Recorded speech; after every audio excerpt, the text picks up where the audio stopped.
Assalamualaikum warahmatullahi wabarakatuh. Selamat pagi anak-anak. Bagaimana kabar kalian hari ini? Saya harap semua baik-baik saja dan bisa mengikuti pelajaran bahasa Indonesia kali ini dengan baik. Jadi, hari ini kita akan belajar tentang menulis teks pidato persuasi. Bagaimana sih cara kita menulis teks pidato persuasi? Bagaimana tekniknya dan lain sebagainya akan kita bahas dalam pelajaran kali ini. Akan tetapi, sebelum kita memulai pelajaran, alangkah lebih baiknya kita berdoa terlebih dahulu. Baiklah anak-anak, sebelum Ibu memulai materi yang baru, Ibu harap kalian masih mengingat materi pada pertemuan sebelumnya, yaitu tentang struktur teks pidato persuasif dan ciri kebahasaan teks pidato persuasif. Jadi, Ibu akan mengulang kembali materi tersebut. Dengan demikian, Ibu akan mengetahui apakah kalian masih mengingatnya atau kalian sudah lupa materi sebelumnya. Baiklah, Ibu mulai dari struktur teks pidato persuasif. Apakah ada yang ingat? Ada berapa struktur teks pidato persuasif? Ya, benar sekali.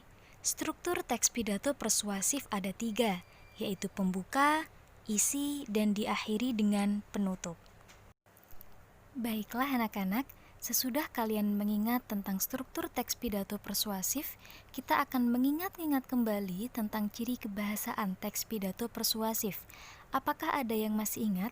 Ada berapakah ciri kebahasaan teks pidato persuasif? Ya, benar sekali, ada 4. Yang pertama yaitu adanya penggunaan konjungsi. Ada beberapa konjungsi yang sudah Ibu jelaskan, semoga kalian masih mengingatnya. Lalu selanjutnya yaitu ada penggunaan kalimat persuasi. Yang namanya pidato persuasi pasti tidak lepas dari kalimat persuasi, kalimat bujukan, kalimat rayuan. Lalu selanjutnya ada nominalisasi. Dan yang terakhir ada kata ganti orang seperti mereka, dia, hadirin, dan masih banyak lagi. Baiklah, karena kalian masih mengingat materi sebelumnya, hari ini kita akan belajar tentang menyusun teks pidato persuasi. Bagaimana sih cara menyusun teks pidato persuasi? Kita akan membahasnya dalam pembelajaran kali ini. Dengan KD sebagai berikut dan tujuan pembelajaran sebagai berikut.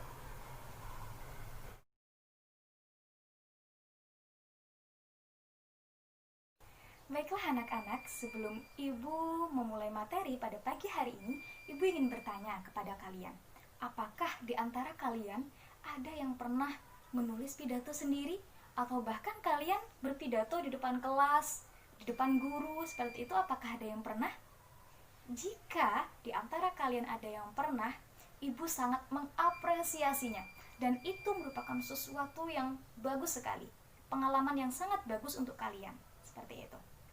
Dan hari ini kita akan belajar tentang menyusun teks pidato persuasi. Bagaimana sih susunannya dalam teks pidato persuasi agar kita bisa meyakinkan orang lain, agar kita bisa membujuk orang lain? Bagaimana sih cara kita agar kita bisa menciptakan pidato yang bagus, pidato yang utuh, dan pidato yang lengkap? Bagaimana? Kita akan membahasnya dalam materi kali ini. Ada beberapa langkah dalam menyusun teks pidato persuasi. Yang pertama, kita harus menentukan topik atau tema terlebih dahulu. Topik atau tema merupakan sesuatu yang paling penting untuk kita tentukan. Apabila kita tidak menentukan topik atau tema, kalian akan kebingungan untuk mencari data. Seperti itu. Jadi, kalian harus tentukan dulu topik atau temanya. Dengan demikian, kalian akan lebih mudah mencari data. Baik itu dari buku, dari internet, dari koran.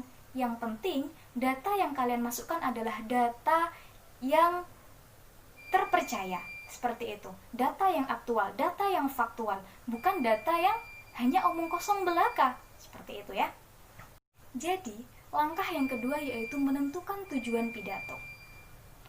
Jika pembahasan kita kali ini adalah teks pidato persuasif, maka sudah sangat jelas bukan bahwa tujuan pidato yang akan kita buat adalah untuk meyakinkan orang lain, untuk membujuk orang lain, agar mereka sependapat dengan kita, agar mereka setuju dengan opini yang akan kita sampaikan, opini yang kita sampaikan, seperti itu.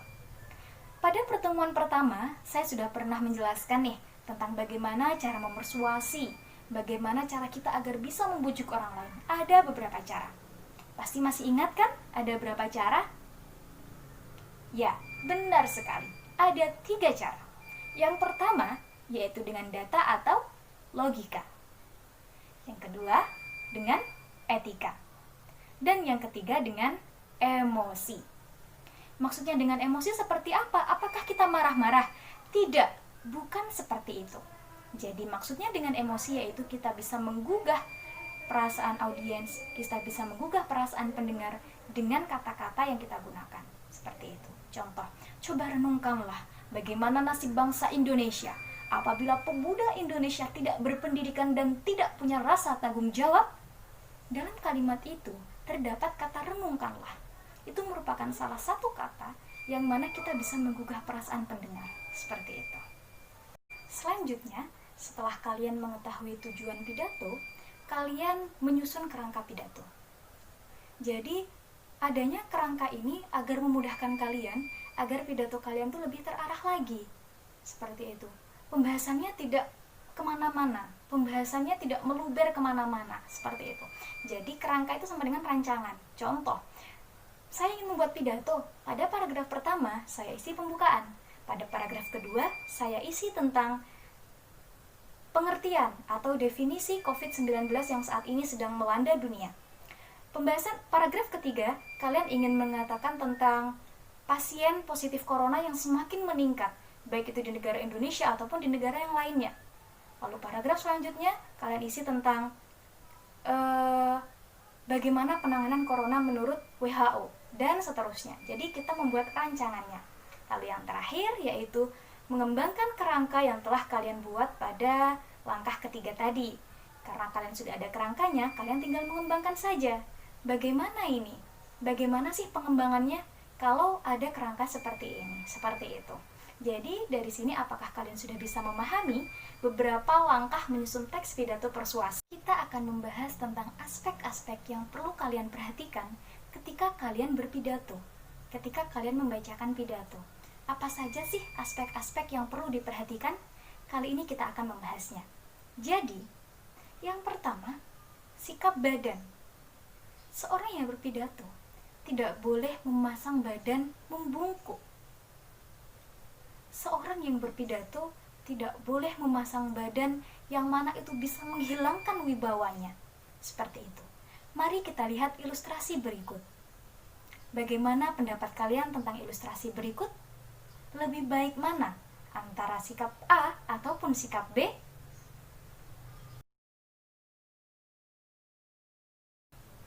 Assalamualaikum warahmatullahi wabarakatuh.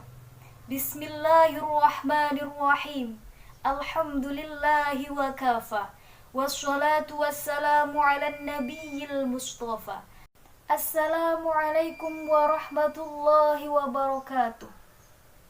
Bismillahirrahmanirrahim. Alhamdulillah. Dari ilustrasi yang sudah saya tampilkan, saya ingin bertanya kepada kalian semua. Jadi, ketika kalian dihadapkan dengan dua orang pembicara yang seperti itu, kalian akan lebih mempercayai yang mana? Dengan yang badan tegak atau dengan yang badan bungkuk? Seperti itu. Badan bungkuk itu bukan karena faktor usia ya, tapi yang dimaksud badan bungkuk yaitu dia sebenarnya bisa tegak, namun dia membungkukkan badan. Bisa jadi karena dia malu atau karena hal yang lain, seperti itu. Jadi sampai sini bisa dipahami? Selanjutnya yaitu tentang suara. Suara juga merupakan hal yang penting loh dalam berpidato. Jadi ketika kalian berpidato di depan 100 orang audiens, kalian berpidato di depan 100 orang penonton, maka suara kalian harus menyeluruh kepada 100 penonton tersebut. Bisa dibayangkan, suara kalian harus lantang banget gitu. Jadi, berbeda ketika kalian hanya berpidato di depan 2 orang saja. Seperti itu. Suara kalian tidak perlu selantang ketika kalian berpidato di depan 100 orang tadi. Sampai sini bisa dipahami penjelasan saya? Aspek selanjutnya yang perlu kita perhatikan dalam berpidato yaitu etika. Dalam berpidato pun itu ada etikanya, tidak boleh sembarang saja. Jadi kita perlu memahami etika-etika dalam berpidato, seperti itu. Di antara etika dalam berpidato yaitu pakaian. Kita harus menggunakan pakaian yang sopan, pakaian yang cocok dengan acara yang kalian hadiri, seperti itu. Selanjutnya, kalian harus menggunakan bahasa yang ramah, seperti itu, sederhana, mudah dipahami oleh pendengar, seperti itu.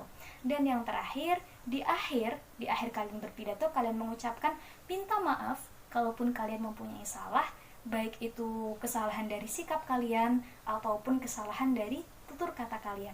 Karena kita tidak bisa menilaikan, yang bisa menilai yaitu para audiens. Jadi kita jaga-jaga saja seperti itu. Dan terima kasih karena para audiens telah memperhatikan kalian. Seperti itu ya. Jadi di akhir pidato kita dianjurkan untuk mengucapkan kata maaf dan kata terima kasih. Bagaimana? Sudah bisa dipahami? Jadi kali ini kita juga akan membahas tentang faktor-faktor pendukung dalam berpidato. Jadi ada dua ya, ada faktor kebahasaan dan ada pula faktor non-kebahasaan. Apa saja sih faktor-faktor kebahasaan dalam berpidato? Apa saja sih yang kita perlu perhatikan dalam kebahasaan teks pidato? Kita akan belajar kali ini di materi ini, oke? Baiklah, ada beberapa faktor kebahasaan dalam berpidato, di antaranya ada 3 faktor. Yang pertama yaitu ketepatan ucapan. Maksudnya seperti apa? Kita tepat dalam mengucapkan, sebagaimana tulisan. Contoh, kata Indonesia dibaca dengan Indonesia, bukan Indonesia, dan sebagainya, seperti itu. Selanjutnya yaitu intonasi. Intonasi merupakan hal yang sangat penting sekali untuk kita perhatikan ketika kita berpidato. Mengapa demikian? Karena kita salah intonasi, pendengar bisa salah persepsi. Kita bermaksud demikian, namun pendengar karena kita salah intonasi, jadi pendengar tidak menangkap maksud kita. Seperti itu. Dan yang ketiga yaitu penggunaan kata yang tepat. Jadi kita harus menggunakan kata yang tepat sesuai dengan audiens kita. Apabila audiens kita anak-anak, berarti kita menggunakan kata yang familiar di telinga anak-anak. Kalau kita berpidato di depan para pemuka agama, berarti kata-kata yang kita gunakan merupakan kata-kata yang familiar dengan pemuka agama. Seperti itu. Apakah masih ada yang belum dipahami? Setelah kita belajar tentang faktor kebahasaan dalam berpidato, kita juga akan belajar tentang faktor non-kebahasaan dalam berpidato. Jadi, ada beberapa pula faktor non-kebahasaan dalam berpidato. Setidaknya saya menyebutkan ada 5 faktor non-kebahasaan dalam berpidato. Yang pertama yaitu tenang dan tidak gugup. Seorang yang tenang dalam berpidato itu akan meyakinkan para pendengarnya. Secara tidak langsung, dengan bersikap tenang saja, kalian sudah bisa meyakinkan para pendengar. Seperti itu. Yang kedua, lancar. Dan yang ketiga yaitu kontak mata. Kontak mata merupakan suatu komunikasi antara pembicara dan pendengar. Jadi ketika kalian tidak melakukan kontak mata dengan para pendengar, bisa jadi pendengar itu beranggapan bahwasanya ini pembicara sepertinya ragu dengan apa yang dia bicarakan. Bisa jadi seperti itu. Setelah ada kontak mata, juga ada penguasaan topik. Jadi topik harus kalian kuasai benar-benar agar kalian bisa lancar dan kalian bisa tenang. Jadi nyambung ya dengan sebelum-sebelumnya. Dan yang kelima yaitu ada ekspresi. Ekspresi juga harus mendukung apa yang kalian sampaikan ketika berpidato. Ketika kalian sedang menyebutkan data yang mana itu sesuatu yang sedih, berarti ekspresi kalian adalah sedih. Gak boleh kalian menyampaikan sesuatu yang sedih dan kalian mengekspresikannya dengan tertawa, dengan senyum. Itu tidak boleh. Seperti itu. Sampai sini apakah ada yang ingin ditanyakan? Jadi anak-anak, karena waktu sudah habis, kita akan menyimpulkan materi kita pada pagi hari ini. Jadi, ada apa saja materi kita kali ini? Ada beberapa materi ya. Yang pertama, kita membahas tentang langkah-langkah menyusun teks pidato persuasi. Lalu yang kedua, kita membahas tentang aspek-aspek yang perlu diperhatikan dalam berpidato. Dan yang ketiga, kita membahas tentang faktor-faktor yang ada dalam pidato ketika orang sedang berpidato. Seperti itu. Baiklah anak-anak, karena kalian sudah memahaminya, Ibu akan memberikan kalian tugas dan kalian kumpulkan minggu depan. Tugasnya apa? Seperti yang Ibu sampaikan tadi, yaitu tugasnya adalah menyusun teks pidato persuasif. Minggu depan, kalian mengumpulkan tugas tersebut dan kalian membacakan di depan. Jangan lupa apa yang telah Ibu sampaikan tadi diaplikasikan.